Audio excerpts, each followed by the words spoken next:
Olá a todos, meu nome é Alexandre e hoje eu estou aqui para falar um pouco sobre o Git. Bom, esse vídeo vai ser dividido em duas partes. Primeiramente, a gente vai discutir um pouco sobre o que é o Git e todas as partes conceituais que envolvem o Git. Depois, a gente vai falar um pouco sobre como utilizá-lo e aí a gente vai passar pelos comandos. Então, vamos lá. O que é o Git? Bom, o Git é uma ferramenta de controle de versão, basicamente. O que significa que o Git permite que as pessoas consigam controlar versões diferentes de um arquivo.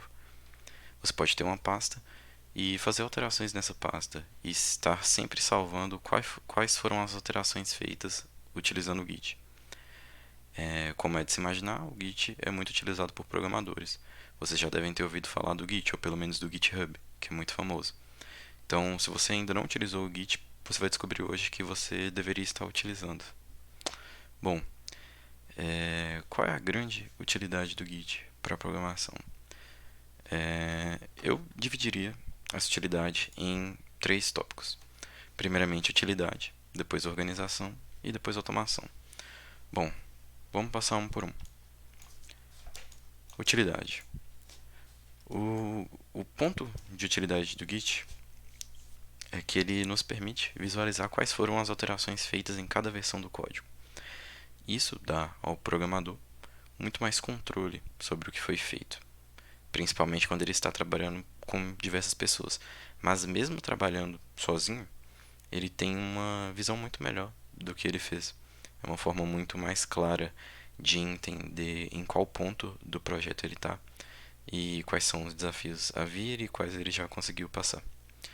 Bom, um outro ponto de utilidade do Git é que é muito fácil de descobrir a origem de problemas. Porque se você tem um controle de tudo que foi alterado e você consegue entender a informação de que a partir de tal dia o seu código começou a dar problema, você pode voltar no primeiro ponto e visualizar as alterações. E aí, a partir das alterações, você consegue filtrar só daquele momento em que começou a dar problema. E assim, você consegue descobrir o que causou esse problema. E depois que você descobre o que causou o problema, o que você tem que fazer? Bom, revertê-lo. E o Git também te dá essa flexibilidade, porque se você tem as alterações divididas em informações seccionadas por versão, você consegue retornar versões do seu código de forma muito prática. Isso auxilia muito para resolver problemas. E esse tipo de problema, querendo ou não, acontece com bastante frequência até, muito mais do que deveria. Bom, esses são os pontos de utilidade do Git. Claro que há muitos outros, né? A criatividade para conseguir utilizar as vantagens de controlar a versão é gigante, assim. Tem muitas coisas que as pessoas utilizam que faz com que o Git seja muito útil, mas essas são as principais. Bom, quanto à organização, o Git é muito importante para a organização. Eu vou levantar aqui alguns pontos que são, digamos que os elementos-chave para a organização do Git. Bom, primeiro, ele é organizado em repositórios, o que significa que cada projeto é um repositório. Então, primeiramente, ele força a pessoa a criar um repositório com um projeto, com um nome e talvez um propósito. É, Cada alteração feita no código, seja no código ou nos arquivos, né, ela é colocada no que a gente diz como a master, que é a versão atual do código principal. Ele é colocada lá utilizando commits. Que são commits? São alterações feitas, né? Então vamos supor que eu tenho um código e eu adiciono uma função nesse código, adiciono uma classe e, sei lá, adiciono um algoritmo novo e chamo tudo na main, sei lá. Se eu quero que isso passe a fazer parte do meu código a partir daquele momento, eu vou adicionar isso em um commit. Então eu vou criar um novo commit e vou dar um título para o meu commit, que seria o que foi utilizado, o que foi alterado. Tendo esse título, no mesmo o mais simples que seja, ele já força o programador a refletir sobre o que ele alterou no código naquele momento. Esse ponto pode parecer simples, mas faz muita diferença, porque quando o programador tem essa noção do que ele fez, é justamente nesses momentos que você acaba percebendo que você alterou uma coisa que não deveria, ou que não faz tanto sentido fazer aquela alteração, ou então que você não está conseguindo comunicar bem o que você está querendo fazer com aquilo. Então, pelo fato de você precisar escrever textualmente o que você alterou, de forma que reproduza realmente o que você mexeu no código, exercita no programador a reflexão sobre aquilo que ele mesmo está fazendo no código. Bom, um outro ponto importante são as branches. O que são as branches? Elas são ramificações do seu código. Então você pode ter um projeto que está numa ramificação principal. E aí você pode colocar ramificações paralelas a ela. Então você tira como se fosse um print do seu código principal, um clone dela. Você faz alterações sem compromisso. Você pode, não tem problema de você quebrar o código naquele momento, porque não é o código principal. Então você pode fazer a alteração que você quiser, você pode trabalhar com outras pessoas, fazer vários commits. E quando você achar que aquilo está pronto para fazer parte do seu projeto principal, você pode simplesmente dar um merge nessa branch. Um merge, uma mesclagem, é você pegar essa branch e colocá-la novamente no ramo principal, que a gente chama de master. Então, o ramo principal do repositório, que é a master, ele vai incorporar todas as alterações que foram feitas enquanto que ele estava numa branch. Então, é realmente como se fosse uma linha do tempo paralela, que no final tudo se choca e aí você tem um código com aquelas alterações. Isso é muito útil e digamos que essa feature ela é uma das principais para desenvolvimento de produto, porque novas versões elas precisam sair de uma vez só, né? Você precisa colocar todo um código funcional de uma nova feature de um produto de uma vez só, porque você não pode ir colocando na master de pouco a pouco, né? Então, o que as empresas ou até mesmo desenvolvedores independentes fazem é criar branches para essas features e aí fazer todas as alterações que são necessárias. Geralmente são alterações que precisam de vários commits para serem feitos, então acaba que não dá para ser feito na master, porque a gente precisaria de apenas um commit para fazer isso. E isso aqui se torna ainda mais importante quando a gente fala de repositórios online. Repositórios online pega tudo isso aqui que eu já falei e coloca na internet. Ou seja, eu, do meu computador, posso estar colocando alterações num código, enquanto você, do seu computador, também coloca alterações. E como a gente está trabalhando no mesmo repositório, a gente só precisa ficar subindo as alterações e pegando as alterações do repositório online.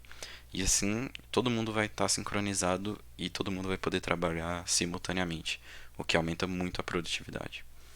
Bom, então, esses são os 3 pontos de organização: repositórios, commits e branches. Tem alguns outros pontos de organização que são muito importantes, mas aí já envolve mais repositórios online, que é como o pull request, que é basicamente quando você tem uma branch e você quer colocar essa alteração dentro do seu repositório principal, da master, e aí você requisita, né? Cria uma requisição de alteração. Isso permite, por exemplo, que pessoas que nem se conhecem trabalhem no mesmo código. Isso é um ponto crucial para o desenvolvimento de software livre e código aberto, porque se o seu programa é em código aberto, pessoas do mundo todo podem ter acesso a esse código e pedir para alterar. Eles colocam sugestão de melhorias, implementam coisas e disso surge muita coisa importante que a gente tem hoje, principalmente no mundo Linux. Bom, então vamos lá. Estou me alongando demais nessa parte aqui. Automação. Automação é o último ponto que eu julgo importante. E, na verdade, esse ponto é relativamente novo, digamos assim. Vamos lá. Como eu disse, repositórios online, isso não é uma coisa padrão do Git. Isso é uma forma de colocar o Git num nível muito elevado. Mas basicamente o que o repositório online faz, como eu já mencionei, é pegar tudo isso e colocar na internet. Então, com o repositório online, você pode ter um projeto que está publicado, por exemplo, no GitHub, que é um repositório online. E lá você coloca o seu repositório público, por exemplo. Você pode colocar privado também, mas vamos dizer que você colocou ele público. Então, várias pessoas podem ver, várias pessoas podem fazer alterações. Então, se você estiver trabalhando com um projeto da faculdade com um colega, você pode estar trabalhando junto com ele, os dois mexendo no repositório online, e ninguém precisa ficar mandando arquivo um para o outro, porque, convenhamos, ninguém gosta de ficar colocando arquivo em nuvem e baixando arquivo, zipando arquivo. É, a gente pode até assim ser um pouco resistente quanto a isso e achar que essa é a forma correta de fazer, mas não é. É que nem ficar criando várias pastas para cada versão e ficar subindo essas pastas. Essa não é a melhor forma de trabalhar com versões. Como eu falei, o Git resolve tudo isso e faz de uma forma muito melhor. Então, o repositório online é realmente assim um ponto, eu diria que é o ponto principal do Git, que assim o GitHub, por exemplo, muda muito. Assim, hoje em dia, boa parte do desenvolvimento open source não seria o que é se não fosse por causa dos repositórios online. Integração contínua. Bom, o que é integração contínua? É basicamente um paradigma de desenvolvimento, eu diria que é um paradigma de desenvolvimento em que as pessoas ficam criando alterações e ficam colocando continuamente na branch master, que como eu comentei lá em cima é a ramificação principal do seu código. Então, com a integração contínua, a gente fica sempre colocando alterações no código principal. A gente não fica criando branches e lançando versões. As versões elas são lançadas em micro releases. Então a gente fica sempre criando uma branch, fazendo alterações e aí dando merge nessa branch de forma contínua. Isso pode ser facilmente integrado com programas que trabalham, digamos que para automatizar isso, que são chamados de CIs. Isso vai um pouco ao encontro do que eu vou falar aqui embaixo. Mas basicamente a gente consegue integrar continuamente alterações no código e de forma que a nossa master ela sempre está com coisas novas de forma rápida. A gente consegue criar algo eficiente e totalmente paralelizável, porque partes do código que não dependem entre si podem ser alteradas de forma muito rápida e simples. Isso ajuda também na correção de problemas, porque você consegue colocar um problema sem precisar de uma nova versão. Então você não precisa esperar uma nova versão para corrigir uma coisa. E o deploy automático ele utiliza muito do CI. O que é o deploy automático? É uma coisa que é colocada junto com CIs. É, basicamente, eu não mencionei antes, mas a integração contínua ela também engloba a fase de testagem. Então, depois que você coloca uma alteração, você obviamente existe toda uma fase de testagem para validar, aí você homologa que aquilo está ok para subir e realmente se tornar o seu programa principal, e aí você consegue fazer o deploy. Vamos primeiro conceituar o que é o deploy, né? Deploy eu diria que é você pegar uma nova versão do seu programa e tirar a que estava lá antes e colocar a nova. É basicamente isso. É você colocar uma nova versão para funcionar.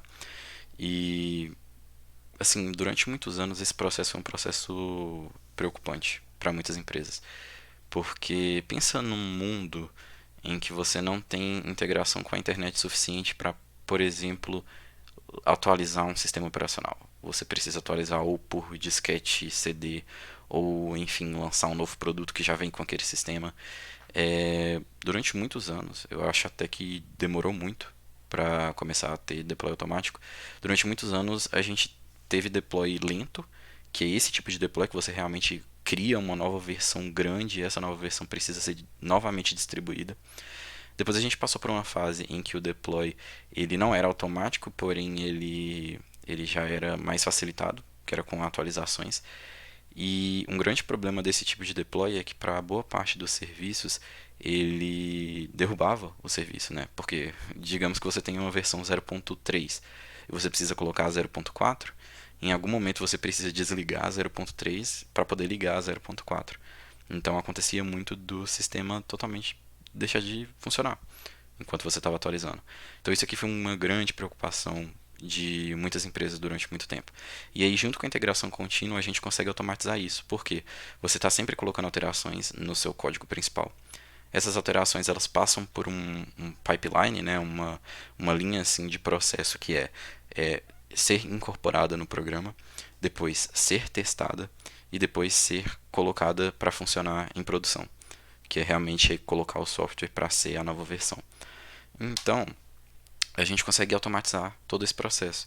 Porque se a gente tem os testes em código, que a gente coloca tudo que a gente espera que o programa faça, e um robô automaticamente roda o programa na nova versão e testa tudo, a gente pode colocar o deploy, a gente cria uma conexão com o lugar que está rodando o programa ou o lugar que está distribuindo o programa, e a gente consegue colocar para sempre que os testes derem tudo positivo, tudo deu certo, a gente já enviar a nova versão para funcionar. Então, enfim, acho que todo mundo já entendeu. Utilizando essas duas coisas em conjunto, a gente consegue facilitar muito o processo de desenvolvimento. E muito mais, né? Como eu disse, essa parte de automação do Git, ela muda constantemente. Como é uma coisa open source, está todo dia surgindo novas propostas, pessoas sugerindo coisas, processos. A gente tem, sei lá, o GitHub I/O, a gente tem o Gist, a gente tem muita coisa que usa o Git para, enfim, para facilitar a vida das pessoas, do programador principalmente. Então, não tem limites. É muito, muito mais do que isso. Bom, então vamos só dar uma revisada aqui final, para ter certeza que todo mundo entendeu. O Git ajuda você a controlar versões do seu código. Então, quando você faz alterações no seu código, você coloca um nome para aquela alteração e coloca aquela alteração para ser salva. Então, se você tiver um problema, você consegue voltar para a anterior só colocando um comando no terminal.